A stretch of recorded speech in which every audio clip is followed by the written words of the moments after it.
అనంత పద్మనాభ స్వామి నేలమాళిగల్లో ఉన్నదాని కంటే కూడా ఎక్కువ నిధి ఇక్కడ ఉండేది అనేది అంచనా.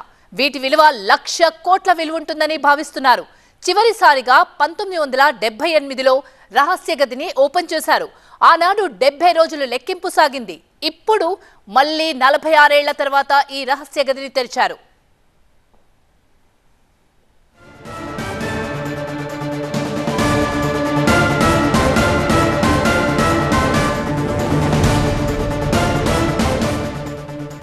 రైట్ మేడం, విజువల్స్ లో చూస్తున్నాం.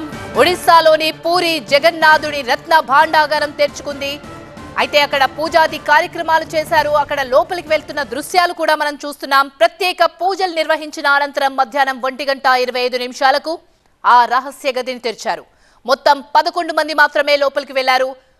మనం విజువల్స్ లో చూస్తున్నాం. అది పూజాధికారాలు, అలాగే ఎంతమంది వెళ్తున్నారు అనే విషయం కూడా చూస్తున్నాం. అయితే వీరు రత్న భాండాగారంపై ఒడిశా ప్రభుత్వం నియమించిన committee chairman justice Vishwanath Rath, ఆ కమిటీ సభ్యుడు సిబికే మహంతి, ఆలయ పాలనా అధికారి అరవింద్ పాడి, పూరి జిల్లా కలెక్టర్ సిద్ధార్థ్ శంకర్ స్వైన్, పురావస్తు శాఖ ఇంజనీర్ ఎన్సి పాల్, పూరి రాజప్రతినిధితో పాటు 5 ఆలయ సేవకులు ఉన్నారు. అయితే లోపల విష సర్పాలు ఉంటాయన్న అనుమానాల నేపథ్యంలో పూరి రత్న భాండాగారంపై దేశవ్యాప్తంగా ఆసక్తి నెలకొంది.